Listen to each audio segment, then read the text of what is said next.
Bom, boa noite. Vamos iniciar então mais uma reunião de estudo do Evangelho de Mateus, que a gente já realiza há vários anos, né?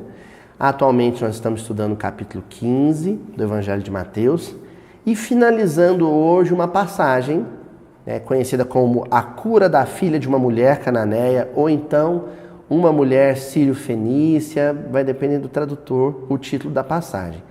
Mas basicamente é aquele trecho, aquela perícope que compreende os versículos de 21 a 28. Como hoje é o fechamento, eu acho imprescindível a gente dar um panorama geral da passagem e do que foi levantado em termos de narrativa e de interpretação sobre a passagem, antes de finalizá-la, né? Então vamos lembrar a narrativa.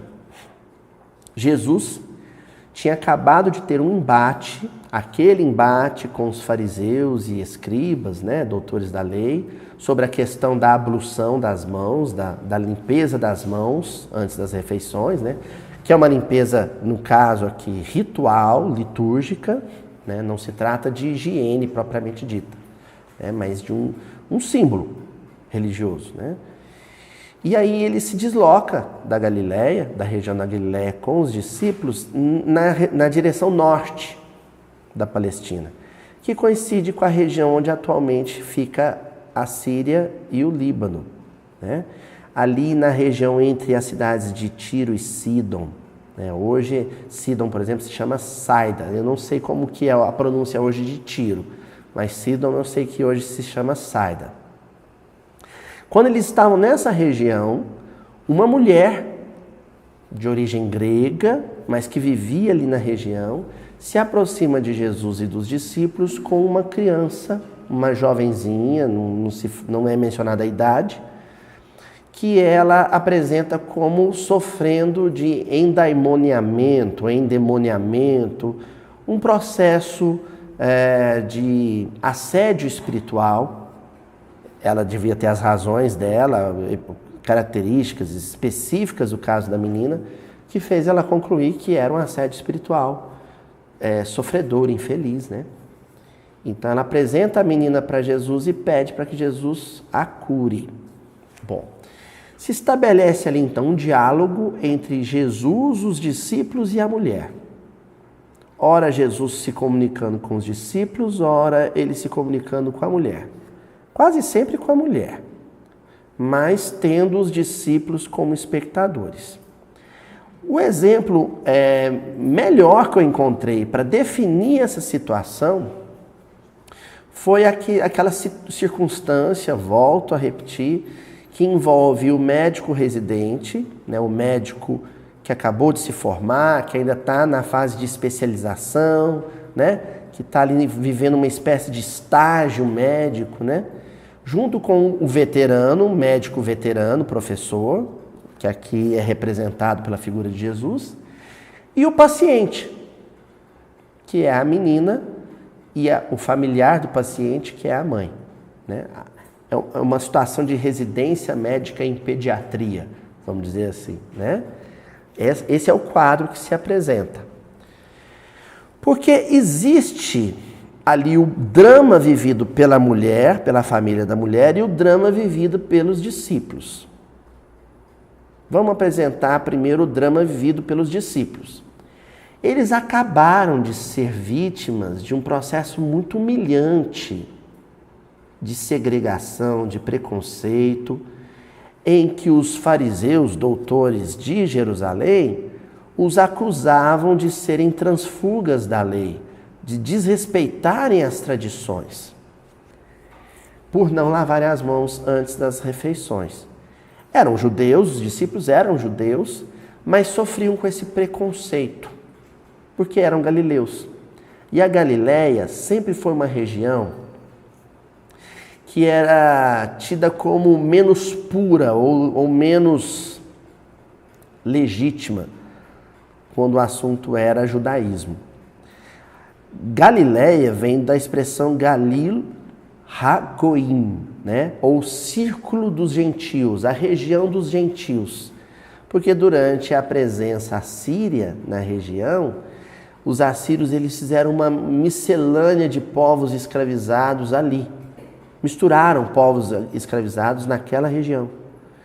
Então, o galileu, ele não só tinha uma origem mestiça, as famílias galileias eram de origem mestiça, como a própria cultura galileia, ela era muito helenística, ou seja, a influência helênica incrível, assim, todo galileu falava muito bem o grego, para a gente entender, né? Fora a presença dos povos vizinhos, da região de Decápolis, da região sírio-fenícia. Então, o judeu do sul, o judeu da região da Judéia, olhava para o Galileu com preconceito. Quando Jesus vai para a região mais ao norte com os discípulos, agora quem vai ser vítima de preconceito é a habitante da região mais ao norte. Então, olha que interessante. A Galileia estava mais ao norte que a Judéia. A Judéia tinha preconceito com a Galileia. Depois, a região de Tiro e Sidom estava mais ao norte que a Galileia e, portanto, os galileus tinham preconceito com os sírio-fenícios. Uma situação análoga. É como se Jesus dissesse para os discípulos, assim que terminou o embate com os fariseus, vocês sofreram preconceito? Foram humilhados? Pois bem. Vamos agora para uma região onde vocês normalmente vão ser os preconceituosos. Vamos para uma região onde as pessoas já estão acostumadas a sofrer com preconceito. Para vocês viverem a situação. Agora num polo oposto. Estão entendendo? E lá eles se deparam com essa criança e essa mãe. E aí a gente agora vai pensar no drama vivido por essa mulher. A primeira coisa que nós discutimos lá no versículo 21, 22, os dois primeiros versículos, é que essa região sírio-fenícia, essa região das cidades de Tiro e de Sidom, é uma região muito comprometida com os ganhos materiais. Uma região de comércio, de entreposto comercial. E porque era uma região muito comprometida com os ganhos materiais, essas duas cidades, sobretudo, prosperaram e cresceram muito. Então, eram regiões extremamente urbanizadas. Então, é possível, é provável, isso não está escrito, mas a gente se permite essa hipótese, né, de que essa mulher vinha de uma família ou praticava, né, um cotidiano de vida extremamente cosmopolita, urbano e rasteiro no que tange às escolhas de vida. Focado na atividade de ganhar dinheiro, de fazer fortuna. Entendeu? Vivia numa grande cidade e vivia pro corre-corre do dinheirinho. Essa mulher, nesse contexto psicossocial, é que vai chegar com uma criança vivendo um drama que é de natureza espiritual. Olha só, ela não chega para Jesus e fala, eu tenho uma filha nos meus braços que está morrendo de fome. Porque possivelmente comida não faltava nessa casa. Ela não chega para Jesus dizendo, minha filha está com alergia ou está sofrendo com uma doença, uma doença estomacal, porque falta de recurso médico possivelmente não faltava nessa família. Ela chega com um drama, uma enfermidade, um sofrimento que dinheiro não resolveria. Estão entendendo a situação? Ela era uma região rica. Ela era de uma cidade grande. Todos os recursos estavam ali. Ali tinha médico, ali tinha dinheiro, ali tinha hospital, tinha tudo. Mas para aquele drama específico, que era um drama de obsessão, esse dinheiro não fazia diferença. Esses recursos urbanos não faziam diferença. Foi por isso que lá no 21 e no 22 a gente enfatizou tanto, né, a questão da vida urbana. Eu até trouxe alguns sociólogos para a gente analisar isso. Mencionei um pouco de Marx, o Simmel, né, o sociólogo alemão George Simmel. A gente viu a questão do temperamento urbano. Eu lembro que a gente analisou muito aquela questão do conceito do homem blasé, né, do Simmel, que é aquele homem da cidade grande, que vive no corre-corre para ganhar dinheiro e que acaba ficando meio anestesiado para os dramas espirituais, os dramas humanos, né, as necessidades e o sofrimento do outro. Né, o homem blasé, o homem indiferente, o homem frio ao sofrimento do homem. Que é um processo que a gente vive hoje, né? É um processo que a gente vive hoje. Só que essa mulher foi despertada pelo sofrimento que ela vivia com a filha. Por isso ela procura Jesus. E aí, quando essa cena se apresenta, então, Jesus começa a provocar os discípulos. É uma passagem em que Jesus agiu como um educador provocador. Ele provoca, cutuca os discípulos. E aí, gente, a gente vai ajudar a mulher, mas ela é estrangeira. Mas ela é mulher. Mulher estrangeira. Os homens judeus já são machistas. Então, mulher é um ser menor.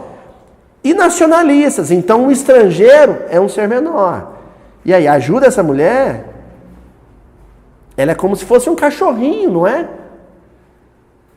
E aí, será que ela pode usufruir sequer das migalhas do nosso banquete espiritual?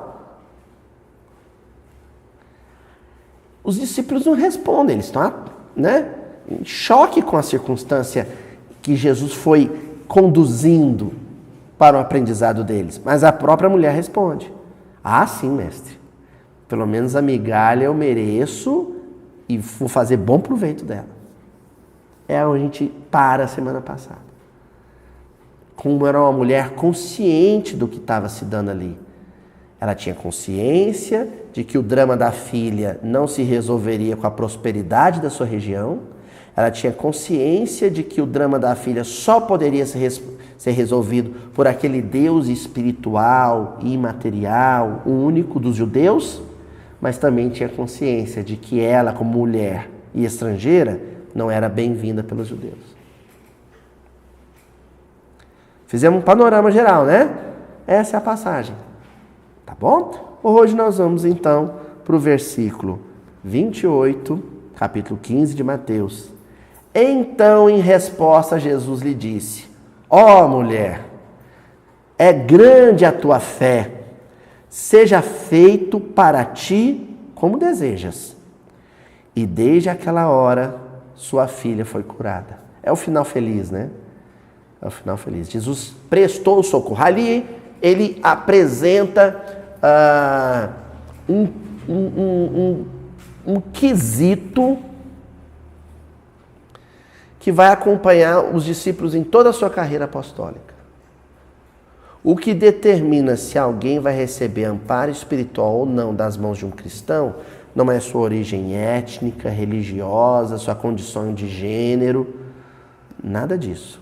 Sua escolha religiosa, o que determina é a necessidade em jogo. Se o outro necessita, é isso que ele precisa apresentar, necessidade, para merecer que o cristão estenda as mãos. Porém, tem um itemzinho, um pontozinho desse versículo que eu queria pôr em destaque para a gente fechar a passagem. E desde aquela hora sua filha foi curada. Aquela hora. Eiknos hora. Hora, em grego, é hora mesmo. É um momento preciso, um momento específico, um momento definido, um momento marcado, assinalado. A hora H, o dia D, entenderam? É o momento. Aquela hora foi decisiva na vida familiar daquela mulher sírio-fenícia. E aquela hora foi decisiva para trajetória, para a carreira apostólica daqueles 12 discípulos. Foi um encontro de circunstâncias propícias, Tonzinho. A circunstância mais propícia para ela, a mulher e a filha e a família. A circunstância mais propícia para eles, os aprendizes na medicina espiritual. Juntou a fome com a vontade de comer. Tá certo? Então, antes da gente avançar, eu selecionei alguns pontozinhos, né? Esse episódio vai estar sendo publicado, não sei, eu acho que ele vai estar saindo logo depois do Natal, né? Que a semana que vem tem um especialzinho de Natal que a gente vai lançar, vai estar sendo publicado na outra semana. Então é um episódio que vai sair, vamos dizer assim, na última semana do ano, às vésperas de um ano novo, né? O ano de 2023. Todos nós, coletivamente, humanidade, planeta Terra, vivemos aquela hora. Aquele momento em que o volume de experiências vividas é proporcional ao volume de informações aprendidas sobre espiritualidade. Então, o volume de informações de natureza espiritual é muito grande. Olha, previamente a Jesus você já tinha toda a Torá e a Tanar consolidada, ou seja, a lei e os profetas consolidados. E posterior à vinda de Jesus, você já tem 2000 anos de teologia bíblica consolidada, ou seja, interpretações e reinterpretações do texto evangélico. Então você já soma aí a primeira e a segunda revelação. Moisés e os profetas, mais Jesus e as cartas apostólicas, os evangelhos e as cartas apostólicas. Como se isso não bastasse, e basta, viu, gente? Isso deveria bastar. Isso deveria bastar. No século XIX, ainda vem assim o carinho de pai. Deus fala assim, não é porque eu amo demais, porque eu gosto demais, a gente vai dar um chorinho, um extra, que é a terceira revelação, que não vem trazer nada de novo. A doutrina espírita não trouxe novidade alguma. Talvez por isso tinha aquela velha brincadeira, né, que o Chico fazia com os companheiros que vinham de outras cidades. E aí, Chico, o que você conta de novo? Ah, de novo o evangelho, né, meu filho? A novidade ainda é o evangelho. Porque a doutrina espírita em si não é uma novidade. Ela é o Consolador prometido, que, segundo Jesus, viria para lembrar a humanidade de tudo que ele tinha dito. Só lembrar. Então ali você tem 5 obras básicas, eu não vou nem considerar aqui 12 volumes de revista espírita, né? E todas as obras adjacentes, obras póstumas, o que é espiritismo, né? Viagem Espírita, 1862 e por aí vai. Você tem os pioneiros do movimento espírita mundial, grandes autores, Pierre Janet, Gabriel Delane, Leon Denis, né? E posteriormente a isso, a obra extraordinária de Chico Xavier. Mais de 400 livros. Eu falo mais porque a contagem não para, porque eles vão achando mensagens, né, manuscritos psicografados por ele, e vão lançando livros novos. Então eu já não sei mais. Acho que era 430 a última vez que eu vi. Mais de 400 obras psicografadas por Chico Xavier, de autores diversos, com temas diversos. Então, o patrimônio espiritual que a gente tem é alguma coisa fora da curva. E o volume de experiências vividas também, porque nós já estamos caminhando para o 7º dia da criação. Quando a gente fala Yom em hebraico, é um termo, uma expressão que pode se referir a dia, ano, século, milênio. Então, de civilização, nós temos 6 Yom. 6 milênios. 6 milênios civilizatórios. Né? Isso está no livro dos Espíritos. Quando os Espíritos perguntam, quando Kardec pergunta para os Espíritos, quando é que surge a civilização, eles falam assim, mais ou menos no ano que sinalai, né, a existência ou a vida de Adão. Aí você vai no calendário judaico, que inicia com o nascimento de Adão, e aí você tem aproximadamente 6.000 anos. 4.000 antes de Cristo, mais 2.000 após Cristo, 6.000 anos.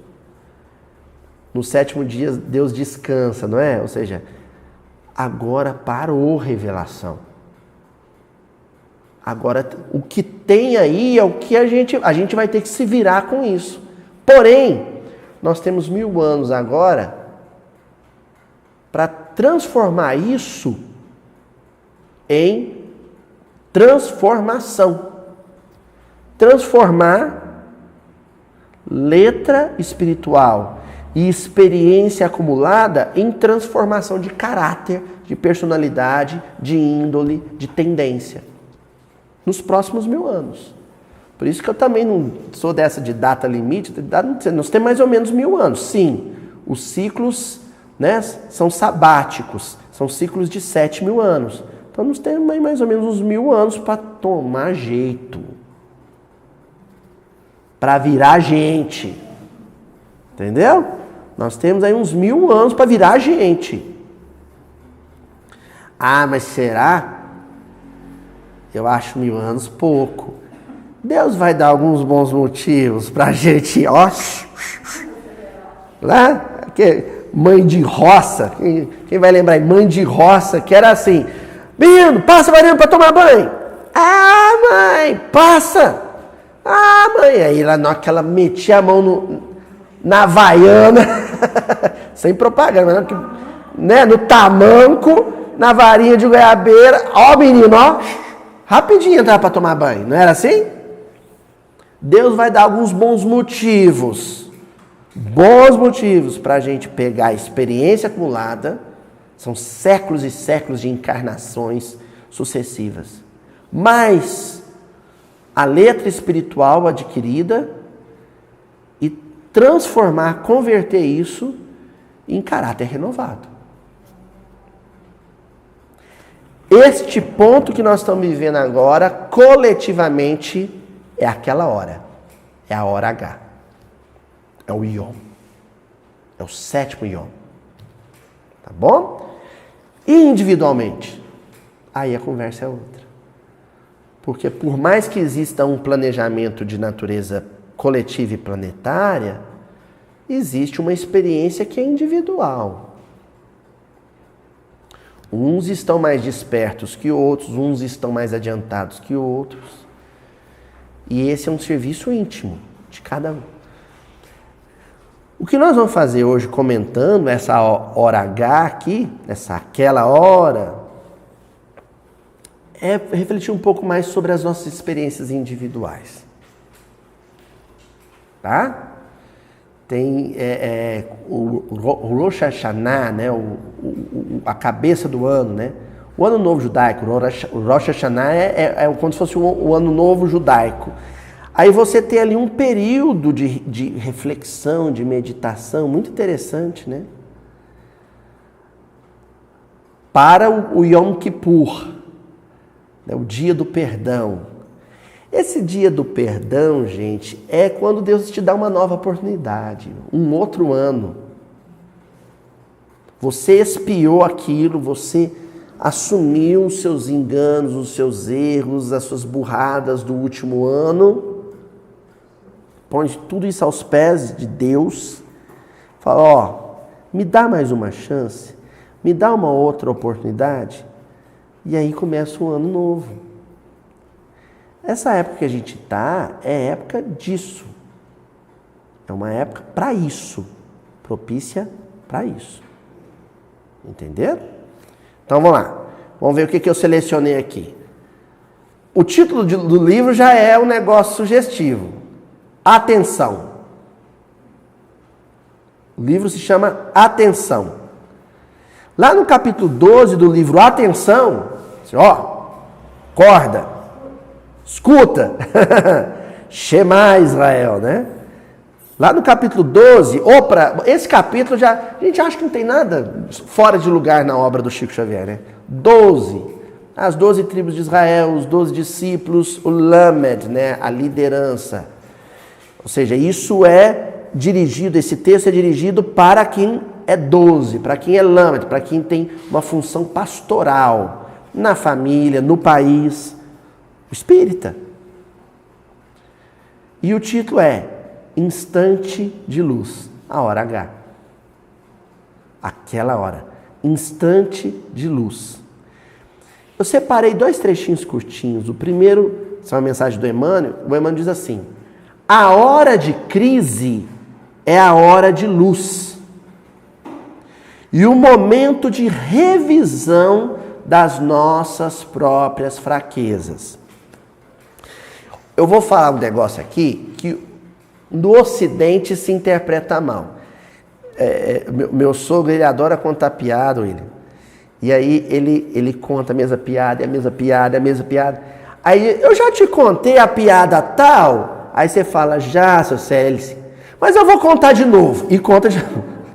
Conta a mesma piada. Eu tô aqui no miudinho assim. Na tradição rabínica, o rabino ele conta uma mesma parábola várias vezes, viu? Por que o Mateus, Lucas, né, os que ajudaram na composição do Evangelho de Lucas, por que sabem descrever a parábola tão bem? Porque Jesus contou essas parábolas dele, ó. Então Jesus era assim, inclusive. Eu já contei para vocês a história do filho pródigo? Já, mestre, mas eu vou contar de novo. Era tipo o meu sogro, né? Então nós vamos fazer isso.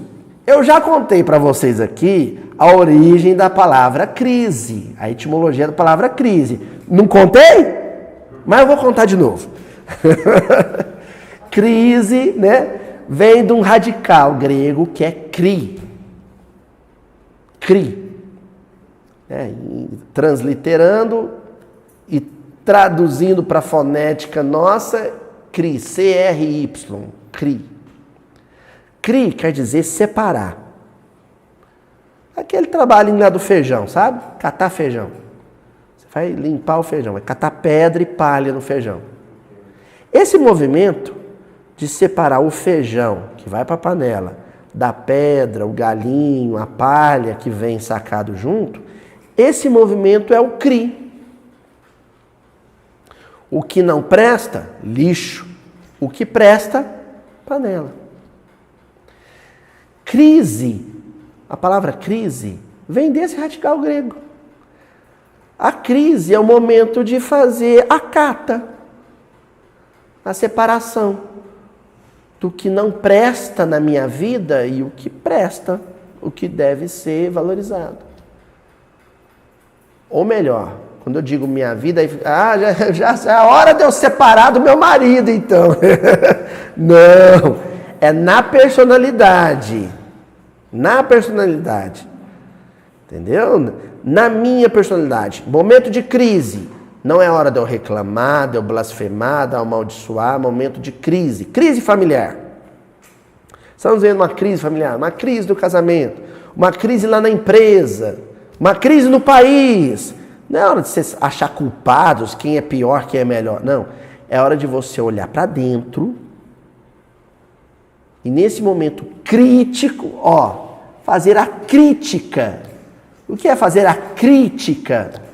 É falar, não, isso não é legal. Eu tenho me comportado assim. Isso não é legal. E eu vou fazer na cata. Mais ou menos aquela orientação do Santo Agostinho no Livro dos Espíritos, né? Antes de dormir, você vai e vive um momento de crise antes de dormir. Você instaura a crise em você. É a peneira, isso mesmo, Tonzinho. Você vai fazer a peneira todo dia à noite. Olha, o conselho que Santo Agostinho dá pra gente, entrar em crise toda noite. Porque se você não fizer isso voluntariamente, se você não entrar em crise voluntariamente toda noite, Deus vai te dar um bom motivo para parar e selecionar o que presta e o que não presta na sua personalidade. Então, quando a gente diz assim, momento de crise, a gente logo pensa em sofrimento, dor. Só a gente faz associação porque a gente não faz voluntariamente a crise. Aí Deus precisa dar um bom motivo. O certo era eu viver isso por livre e espontânea vontade à noite antes de dormir. Deixa eu entrar em crise. E aí puxa na memória tudo que você fez ao longo do dia, o que eu quero repetir amanhã, o que eu não posso recapitular. Isso seria a nossa crise. Seria uma crise maravilhosa, né? O jugo leve. Agora, como a gente não faz isso, a vida precisa nos estimular a instaurar a crise. E faz isso através do sofrimento. Ou das consequências naturais da nossa inércia espiritual. Do fato de que não fazemos momentos críticos, né? Não estabelecemos momentos críticos. Aí, o Emmanuel está falando disso, quando ele menciona hora de crise. E na mesma frase ele fala, olha, essa hora de crise é um momento de revisão. Se você não faz a revisão do carro, uma hora ele para. Eu tenho que levar o carro para o mecânico, o especialista, para ele, né? Aí vem o orçamento. O mecânico não sai mexendo no seu carro. Primeiro, né? Assim, Tatiana, você leva o carro, aí de manhã ele faz uma avaliação. Aí ele te liga, vai ter que fazer isso. Fica em tanto. Pode fazer o serviço? Porque a decisão é sua. Os nossos benfeitores espirituais são como esse mecânico. A gente entra em crise, motivada por uma situação muito difícil, faz uma oração, vai dormir, no plano espiritual os espíritos falam, olha, eu sou seu avalista reencarnatório, você reencarnou por minha causa. E nós detectamos que você precisa mudar isso. E aí? Vai promover a troca de peças, a troca de óleos. Seu Murilo manja disso até, né, seu Murilo? Não é, seu Murilo? Tem uma hora que tem que trocar a peça do carro. Não sei, acho que eu vou andar mais um pouquinho. Aí você teima em prosseguir sem fazer a troca, a separação do que presta e o que não presta na mecânica do carro. Você insiste, você teima e se dá mal. Se dá muito mal. Por isso que na mesma lição, o Emmanuel diz assim, a época de provação para cada um de nós é o ensejo de ampliar a nossa fé. A época de provação. Olha o que o Emmanuel está dizendo. Quando chega a época de sofrer, não é para ficar reclamando e choramingando. É para se perguntar quais trocas, quais substituições eu devo fazer na mecânica do meu psiquismo. O que a revisão da estrutura, do engenho do meu psiquismo está sugerindo? É época de provação. Ninguém sofre à toa. Ninguém sofre à toa. Sofrimento é um castigo? Não. O sofrimento é um convite. Não vamos enxergar o sofrimento como uma punição, um castigo. Vamos interpretá-lo como um convite. A vida, Deus, está me convidando a promover mudanças. E aí eu sempre dou o exemplo mais facilzinho de dar para mim. Claro que eu nunca vou dar um exemplo dos meus dramas íntimos. Eu sou bobo. Vou me entregar para vocês? De jeito nenhum. Então eu dou uns exemplos bobos.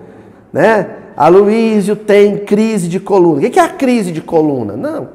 Não precisaria de ter dor de coluna para eu entrar em crise. Eu deveria entrar em crise assim, antes de dormir, falar assim, nossa, hoje eu almocei feijoada e comi pizza, não precisava ter tido os dois, né? Podia ter comido só a feijoada então, e à noite comido uma saladinha, né? Só que como eu não faço isso espontaneamente, eu não entro em crise espontaneamente, aí a coluna, a hérnia de disco, pezinho a mais vai, né? 5 quilos que você engorda é um saco de arroz nas costas. Aí o sofrimento físico da coluna te convida a entrar em crise. Aí quando você sofre, quando dói, você fala, nossa, eu tenho que perder pelo menos uns 5 quilos. Mas como é que eu perco uns 5 quilos? Escolhendo. Ou eu como a feijoada no almoço, ou eu como a pizza na janta. Os dois no mesmo dia não dá. Entendeu? É a época da aprovação. Livro Pronto Socorro. Vocês viram que os títulos dos livros hoje já bastariam, né? O que é o Pronto Socorro? É aquela hora em que você foi adiando. O Pronto Socorro, gente, na nossa saúde física, é que nem o guincho na integridade do nosso carro. Você foi levando de barriga, se negando a fazer revisão, se negando a fazer a troca de óleo, se negando. E aí o carro para e aí você tem que chamar o guincho. Pronto-socorro idem. Pronto-socorro muitas vezes, não é regra. Você foi adiando o check-up do médico, adiando o regime, adiando isso, adiando aquilo, e quando você vê, você infarta e vai parar no pronto-socorro. Você tem uma crise de diabetes e vai parar no pronto-socorro. Aí você não tem o que fazer. Você vai porque tem que ir. E o livro se chama Pronto Socorro. E no capítulo 1, ou seja, o capítulo de abertura desse livro, a lição do Emmanuel é intitulada Momentos de Crise. A primeira lição se chama Momentos de Crise, de um livro chamado Pronto Socorro. O Pronto Socorro, a ida no Pronto Socorro, é um momento de crise. A ida no pronto-socorro é um momento de crise que se instaurou por um motivo doloroso, por uma razão dolorosa, sofrida. E o Emmanuel diz assim, ninguém os deseja e todos procuramos evitá-los, os momentos de crise, ponto. Ninguém quer fazer, a verdade é essa, ninguém quer viver uma crise. Porque, basicamente, gente, o processo crítico, a crise espontaneamente instaurada, é quando você tem que jogar verdades, sabe na cara de quem? De você mesmo. Crise é isso. É quando você tem que falar umas verdades olhando no espelho. Não tem essa coisa assim? Eu vou jogar as verdades na cara do fulano. Vou falar umas verdades, umas poucas e boas na cara do Beltrano. Não, você chega, para no espelho e... Agora, Luiz, eu vou te falar as verdades. Isso é que é a crise. Ninguém quer fazer isso. Ninguém quer fazer isso.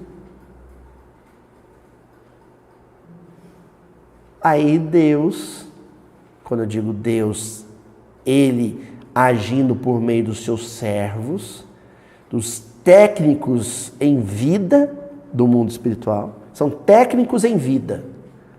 São especialistas na arte de viver.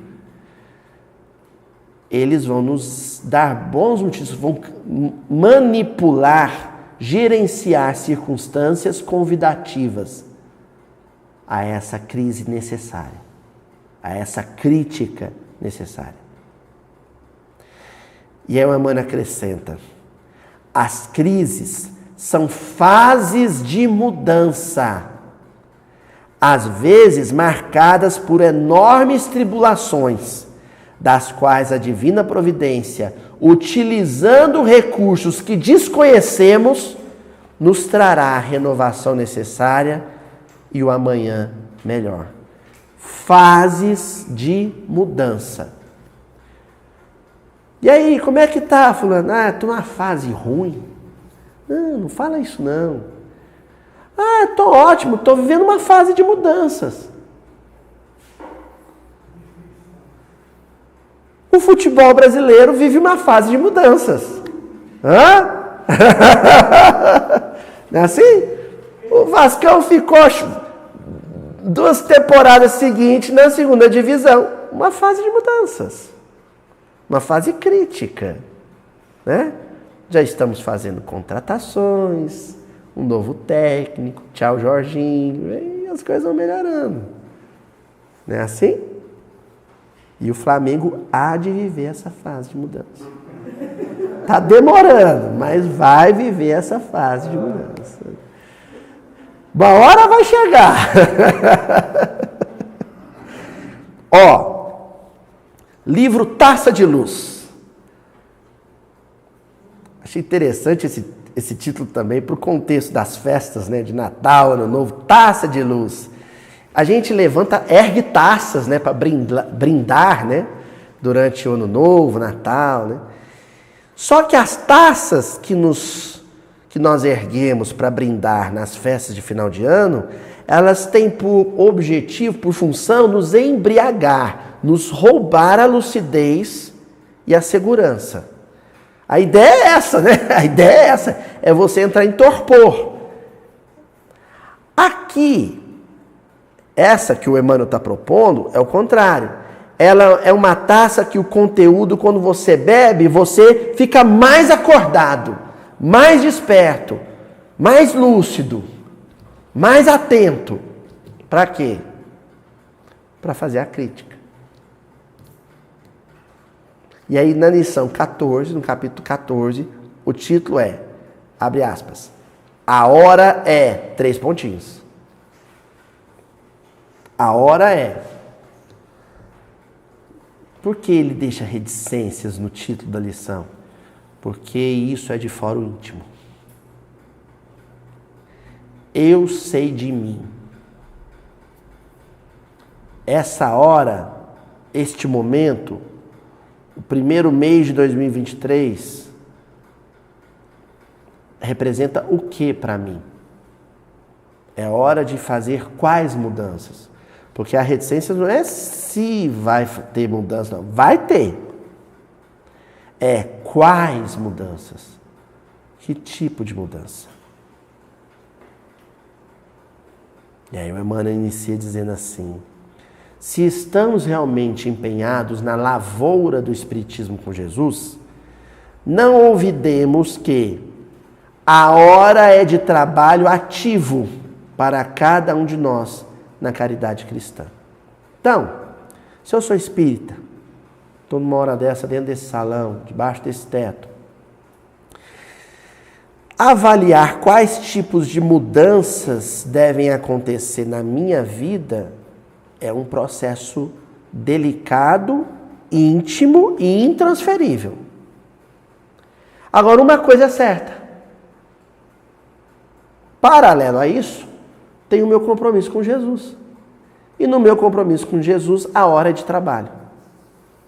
Porque ainda que eu não detecte muitas mudanças, muitas transformações a serem feitas na minha vida interior, pode ser que na vida de alguém elas são enormes. E esse alguém vai precisar de ajuda para fazer essas mudanças. Ajuda vibratória, eu orar à distância, torcer por ele. Ajuda orientativa, caso ele me peça conselho. Às vezes ajuda material. Um abraço, né? Um olhar, um passeio juntos. Então tem que ser, ao mesmo tempo, o pronto atendente de mim mesmo e do outro. Esse outro pode ser um colega de serviço, pode ser um filho. Pode ser um colega de grupo espírita e pode ser um estranho que eu nunca vi na minha vida no ponto de ônibus. Eu tenho que estar pronto para ajudar. Não olvidemos que a hora de trabalho ativo. Porque tem um trabalho passivo e tem um trabalho ativo. Tem aquele momento em que você trabalha intimamente na mudança interior, motivada por elementos externos. Então você sofre a circunstância. Você sofre ela atua em você. Ela modifica você. E tem o trabalho ativo, que é quando você se antecipa. Aliás, esse trabalho ativo eu ousaria acrescentar no texto do Emmanuel, que é um termo, porque é um termo empresarial muito comum hoje em dia, que é o trabalho proativo. Vocês já ouviram falar isso? Fulano, o bom empregado hoje precisa ser proativo, ou seja, ele faz antes do chefe pedir. Quando o chefe vai pedir, já fiz. Antes da dor me propor mudanças, eu já faço elas, antecipo. A hora é de aplicação, de serviço, de solidariedade, de entendimento e, sobretudo, de boa vontade. Aplicação. Eu já sei o que eu tenho que fazer. Eu só preciso é tomar, primeiro, coragem. Segundo, vergonha na cara. Tomar tento, tomar juízo. Eu já sei o que eu tenho que fazer. Já fui no cardiologista 10 vezes. Todas as vezes ele já falou para mim: para de fumar, para de fumar, para de fumar. Eu só preciso tomar juízo. Eu já sei o que eu tenho que fazer.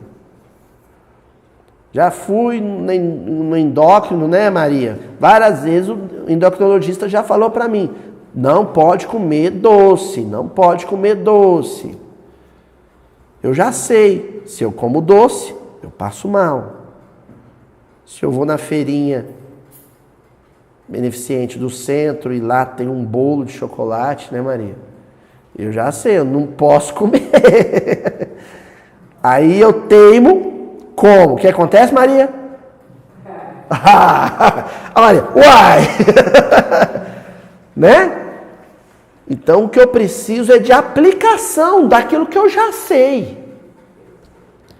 Vamos fazer isso. O episódio vai estar abrindo o ano. 2023, esse não é um ano de estudo. 2023 não é um ano de estudo. Não é um ano de aprendizado.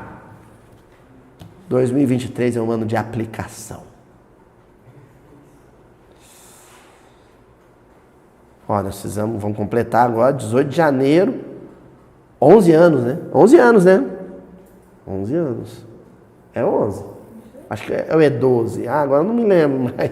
11 ou 12 anos nós vamos fazer agora. Do miudinho. Né? Agora é ano de aplicação, poxa. Tonzinho eu sei, frequenta desde o primeiro dia de miudinho. 12 anos de estudo, toda semana, Tonzinho. 2023 é pôr isso em prática. Minha mãe já...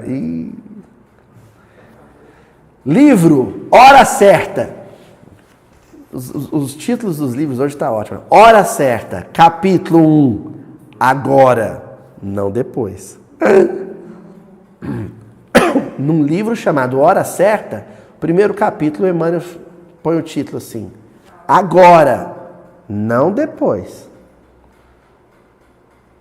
A hora de... barulho é esse? Não para, gente. Você pode até quebrar esse relógio, né? Mas é que nem... A gente é tipo o Capitão Gancho, Hulk, né? É o ventilador também. Porque o ventilador, ele se movimenta em círculo. É a vida. A Terra não para de girar. Se a Terra não para de girar, nem em rotação, nem em translação, o que está passando? O tempo. Lembra do Capitão Gancho? Ele escutava esse tic-tac, tic-tac, tic-tac. Era o crocodilo, né? Aproximando, não é assim? Aí ele ficava apavorado. Aquilo é uma metáfora que o James Barrie, né, criou, extraordinária, né? A gente fica assustado com o passar do tempo, porque o tempo nos devora, nos consome, né? O tempo cronológico nos consome. Mas o tempo propício, né, o Kairos, né, ele nos reinventa. Não é o Cronos, o Kairos, ele nos reinventa. Ele é a hora propícia, é a hora exata. É agora, não depois. Então Emmanuel diz assim: faze hoje mesmo o bem a que te determinaste. Se tens alguma dádiva a fazer, entrega isso agora. Eu estava hoje à tarde preparando esse episódio. Na hora que eu li essa frase, eu lembrei. Pessoa muito querida, muito amada minha, sonhei com ela. Sabe? Você sonha com a pessoa, né? Muito tempo eu não sonhava, sonhei com ela. Aí acordei, falei assim, nossa, tenho que ligar ou mandar uma mensagem para fulana e perguntar como é que ela tá. Aí comento com a minha mãe, sonhei com a fulana, preciso ligar, perguntar como é que ela tá. Aí comento com a Juliana, sonhei com a fulana, eu preciso... Já tem 3 semanas que eu sonhei com a fulana. Dona Cíntia, na hora que essa frase apareceu na minha frente, faze hoje mesmo o bem a que te determinaste. Se tens alguma dádiva a fazer, entrega isso agora. O WhatsApp web, na hora eu só precisei apertar um botão, ele abriu na minha frente, achei a fulana no meu WhatsApp. E aí, fulana, eu sonhei com você, como é que você tá? Tá tudo bem? Ah, fulana já mandou uns áudios, olha, tudo bem, que saudade. Tô bem, graças a Deus, mas obrigado por lembrar de mim. Porque se essa frase não aparecesse na minha frente, o tempo ia correr, e amanhã, depois. Acrescenta o Emmanuel. Nem cedo, nem tarde. O presente é hoje. Passado, presente e futuro. Qual que é o momento mais importante para o espírita cristão? É o presente. O passado não existe mais. Não existe. O passado é só memória. O passado é informações no nosso psiquismo. Concretamente, ele não existe. E o futuro ainda não existe. Ele não é uma realidade, ele é um prospecto, ele é uma perspectiva, uma suposição, uma hipótese. De concreto, de real, o que a gente tem? O presente. A hora em curso passou. A hora passou. A hora propícia passou. Já não existe mais, já passou. Daí o Emmanuel encerrar. Faze o bem agora, pois, na maioria dos casos, depois é uma expressão que significa fora de tempo ou tarde demais. Usa uma outra expressão para substituir a palavra depois, fora do tempo ou tarde demais. Eu estou ensaiando para ter uma conversa com meu filho já é casado, já tem a vida dele, mas tem um negócio que eu preciso conversar com ele, umas coisas que eu vi, não concordei, que eu preciso conversar com ele. Amanhã eu falo.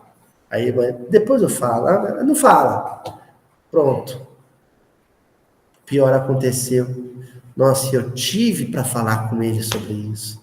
Se eu tivesse falado com ele aquilo. E aí tem o tal do time, né? Porque assim, a impulsividade também não é bacana. sabe? Agir por impulso. Dá um tempinho, deixa dormir na gaveta uma noite, mas não deixa 2. Você tem que ter o time, não pode ser cedo demais, senão eu me precipito, mas ficar postergando, adiando demais também eu perco time. Tem que ser naquele momento propício. Daí o Emmanuel falava, se depois, cuidado, hein? Que pode ser já tarde demais. Livro Religião dos Espíritos, capítulo 39, amanhã. Outra palavra que pode se tornar um problema, pode. Né? Tanto que Jesus não vos inquieteis com amanhã. Aí o Emmanuel vai comentar esse amanhã. E diz, sem dúvida, o amanhã constitui luminosa esperança, com a renovação do sol no caminho.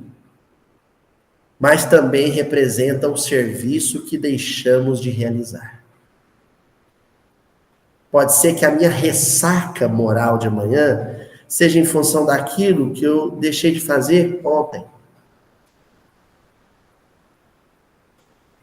E aí a gente tem aí 2 músicas, né? Numa do Guilherme Arantes, será amanhã será um lindo dia, da mais pura alegria que se possa imaginar. Lindo, sim. Aí é o amanhã em que você tem esperança.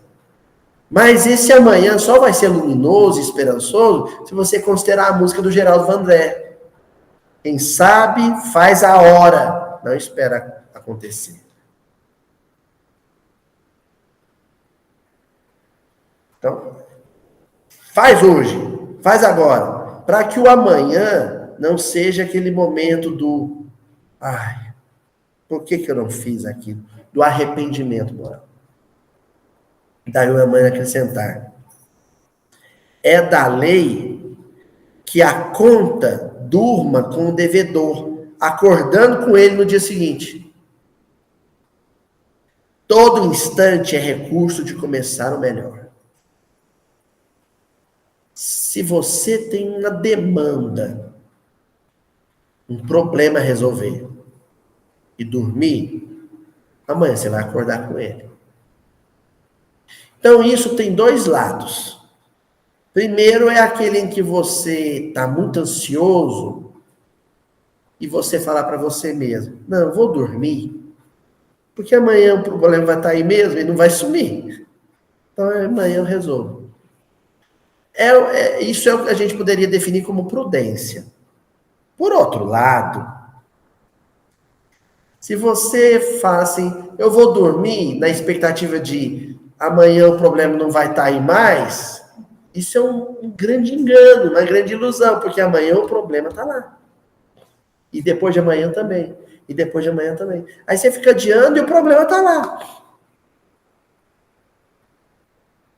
Então a gente tem que buscar o equilíbrio, o ponto certo entre essas 2 perspectivas.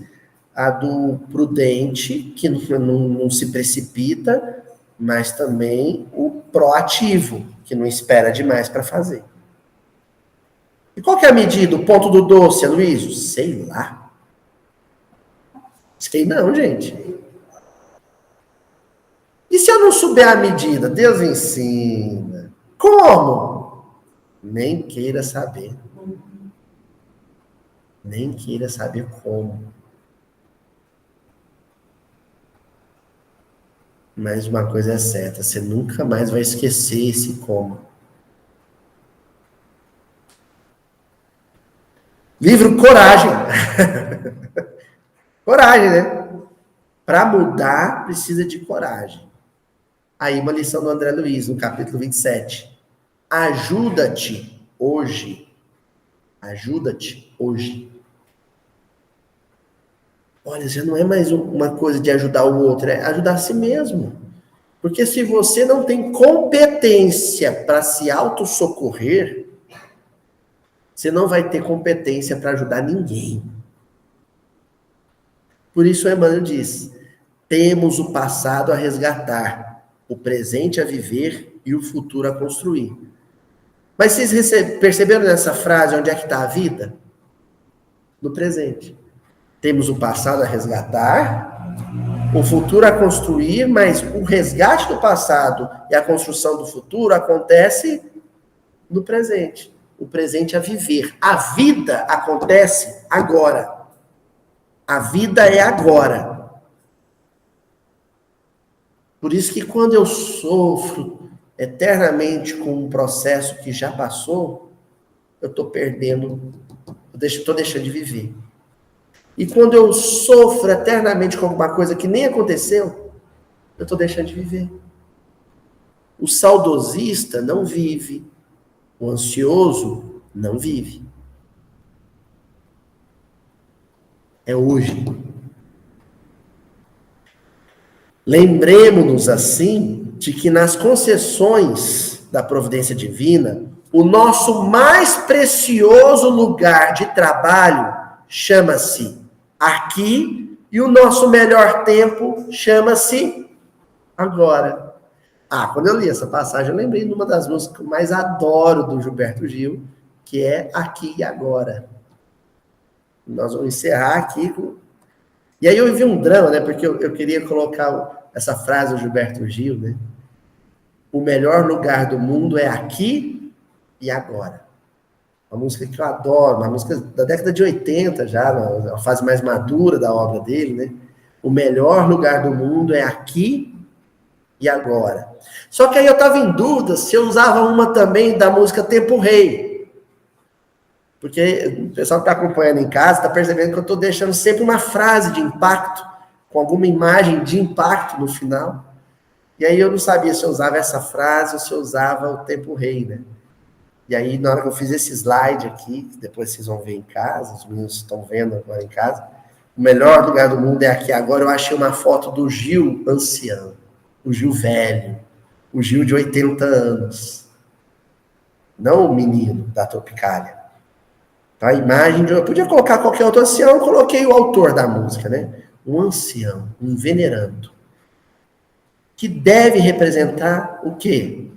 O aqui e agora. Qual que é a melhor fase da vida? É aquela fase boa dos 30 anos, que você está forte mesmo. Não. A melhor fase da vida é aquela que você está vivendo no momento, no aqui e no agora. Para o Gilberto Gil, é os 80 anos que ele está fazendo agora. Como eu não sabia qual frase que eu usava, eu usei as duas. Aí achei uma outra foto do Gil, sereno, né? O pessoal em casa está vendo assim, o Gil de 80 anos sereno, plácido, né? Eu brinco, eu chamo ele de o meu Buda Nagô, porque é como ele chamava o Dorival Caymmi. Um Buda Nagô, um Buda africano, né? Aquela coisa de quem já transcendeu já aos 80 anos. E aí eu usei uma frase da música Tempo Rei. Não se iludam, não me iludo. Tudo agora mesmo pode estar por um segundo. Por um segundo. Nasceu. Morreu. Perdi. Ganhei.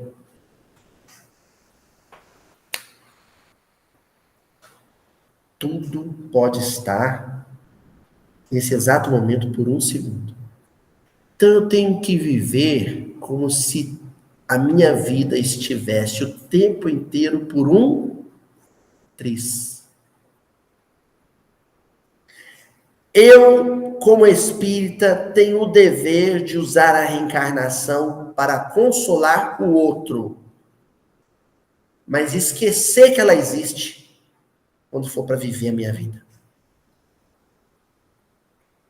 Então, isso aqui é um macete, sabe? Uma estratégia de espírita velho, aos 43 anos de idade, espírita velho.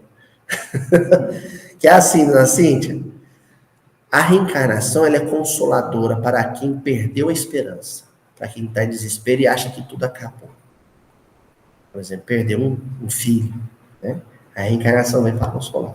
Agora, como o assunto é ser melhor, você tem que fingir que ela não existe. Você tem que fazer de conta de que, não, amanhã tudo pode estar agora mesmo por um segundo. Agora mesmo, dona Tatiana, que eu levantar, eu posso tropeçar, bater a cabeça e desencarnei. E aí, o que eu fiz? Se for para agora, o Espírito de Luz aparecer, materializar na minha frente, e falar assim, vamos? Eu estou pronto? Estou preparado? Eu vou em paz? Se você vive com essa perspectiva, você vai estar sempre de malas prontas, com a vida arrumada. Ainda não, porque eu não perdoei aquele meu tio, aquela minha prima. Agora, se você vive como se tudo tivesse por um tris, por um segundo, não posso deixar para amanhã. Porque o melhor lugar do mundo é aqui e agora. Peguei o telefone, fulano, eu sei que eu fiz besteira, tô aqui para te pedir perdão. Você me desculpa?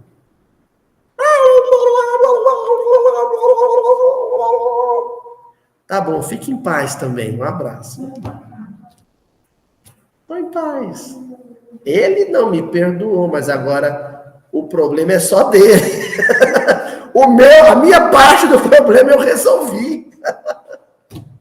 Pedi desculpa.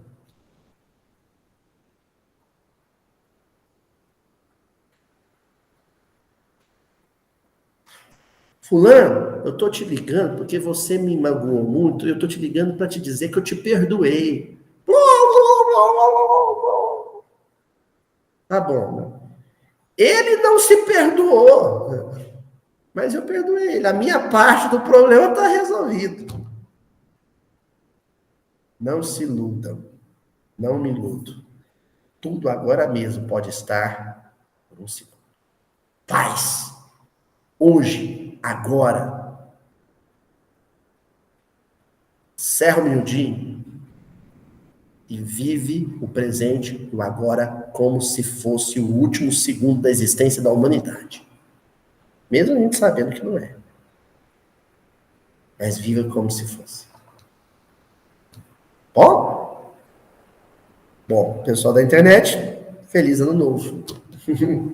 A gente também, né? Um abraço, gente.